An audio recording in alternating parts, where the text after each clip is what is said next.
चालू कीजिए। आज के पाठ में मैं आप लोगों को पढ़ाने जा रहा हूँ समास। समास का शाब्दिक अर्थ होता है संक्षेप या संयोग। समास का शाब्दिक अर्थ होता है संक्षेप या संयोग। समास की परिभाषा है कि दो या दो से अधिक शब्दों के मेल से बने नए शब्द को हम समास कहते हैं। जैसे राज और राजा और पुत्र, दोनों को हमने जोड़ा तो शब्द बनेगा राजपुत्र। लेकिन इस समास में वास्तविक इसका विग्रह होगा, अर्थात इसमें से क्या लोप हुआ है, राजा का पुत्र, अर्थात का लोप किया गया है। तो समास जो है दो पदों का मेल है और इसके बीच में जो संबंध स्थापित करने के लिए कारकीय चिन्ह आते हैं या कारक आते हैं। जैसे कौन सा कारक आया, का। इस का लोप करके जब समस्त पद बनता है उसी का नाम है समासिक पद या समास। समास में से समासिक पद, अभी से कहेंगे हम समासिक पद। राजपुत्र जो है समासिक पद है और राजा का पुत्र जो है यह विग्रह काल लाएगा। अर्थात विग्रह किसे कहते हैं, तो समासिक पदों में से लोप हुए कारकीय चिन्हों को पुनः दर्शा देना, पुनः दिखा देना कहलाता है समास विग्रह। इस तरह से समास के मुख्य भेद, समास के मुख्य चार भेद हैं। पहला है तत्पुरुष समास, दूसरा है बहुव्रीहि, तीसरा है द्वंद्व और चौथा है अव्ययीभाव। आप पढ़े होंगे 6 समास, आगे हम आपको बताएंगे। तो अव्ययीभाव तो पहले हम आज पढ़ाएंगे आप लोगों को इस 4 में से तत्पुरुष समास। तो तत्पुरुष समास किसे कहते हैं?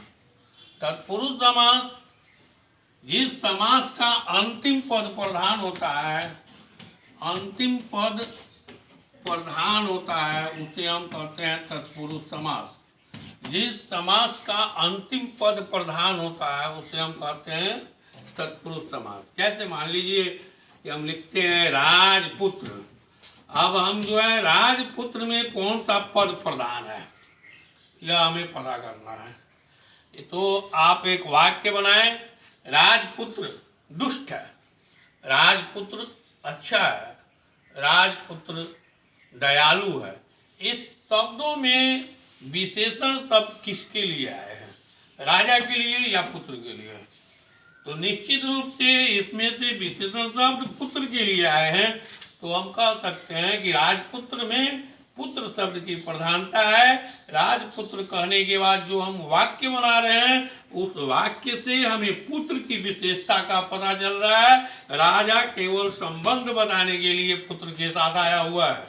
इस तरह अंतिम पदों की प्रधानता जहाँ होती है वहाँ तत्पुरुष समास होता है। अब तत्पुरुष समास के भेद, तत्पुरुष समास के भेद। तत्पुरुष समास के 6 भेद हैं। पहला कर्म तत्पुरुष, दूसरा करण तत्पुरुष,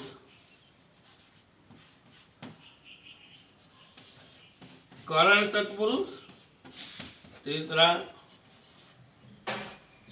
संप्रदान तत्पुरुष, चौथा अपादान तत्पुरुष, और 5वां संबंध तत्पुरुष, और लास्ट 6ठा अधिकरण तत्पुरुष।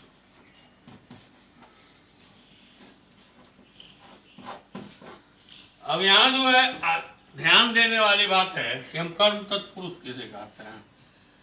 तो जब सामासिक पदों में विग्रह करते समय हमें ऐसा लगे कि कर्म कारक की विभक्ति का लोप किया गया है, अर्थात कर्म कारक की विभक्ति का लोप करके समास बनाया गया है, वहां हम कहते हैं कर्म तत्पुरुष।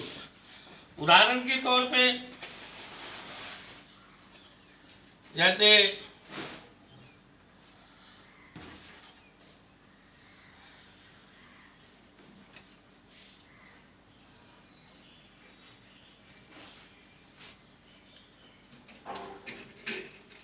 विदेशगत, विदेशगत यहाँ क्या होगा, विदेश को गया हुआ, विदेश को गया हुआ। इस तरह से यहाँ जो है को कारक कर्म कारक का चिन्ह का लोप किया गया है विदेशगत में, तो इसे हम कहेंगे कर्म तत्पुरुष। कर्म तत्पुरुष के लिए जैसे है कि आपको हस्तलिखित, हस्तलिखित का विग्रह क्या होगा, हाथ से लिखा हुआ, हाथ से लिखा हुआ। तो यहाँ जो है आपने देखा है कि करण में से का जो चिन्ह है कारक क्रिया को करने में सहायता पहुंचा रहा है। तो हस्तलिखित में हाथ से लिखा हुआ तो करण कारक का यह विभक्ति होगा। उसके बाद है संप्रदान कारक। संप्रदान कारक में आपका होगा जैसे हथ कड़ी, हथ कड़ी, यहाँ क्या होगा, हाथ से की कड़ी, हाथ के लिए कड़ी, तो हाथ के लिए कड़ी। इस तरह हम देखेंगे कि जहाँ भी जो कारक का चिन्ह का लोप किया जाता है वही कारक संप्रदाय तत्पुरुष के भेद में आ जाते हैं। अब इसको समझने के लिए मुख्य रूप से आपको कारक समझना पड़ेगा। कर्म कारक, करण, संप्रदान, आपादान, संबंध और अधिकरण। अगर आप पिछले क्लास में पढ़े हुए चीज याद रखे हैं तो यहाँ जो है आपको समझने में दिक्कत नहीं होगी। मुख्य रूप से अब हमें आता है आपादान से।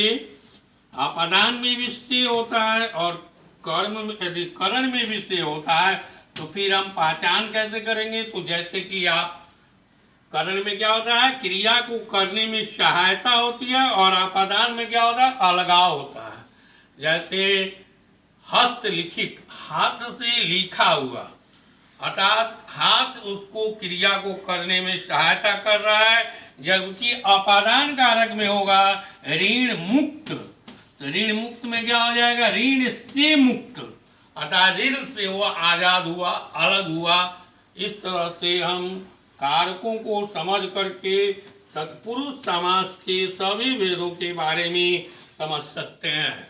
और अगले क्लास में आपको समास का आगे का पढ़ाया जाएगा, है ना। और तब तक जो पीडीएफ के माध्यम से आपको पढ़ाया जाएगा, लिखाया गया है, उसे फेयर करेंगे और वहाँ समझेंगे। और कठिनाई होने पर कमेंट बॉक्स में लिख करके भेजेंगे।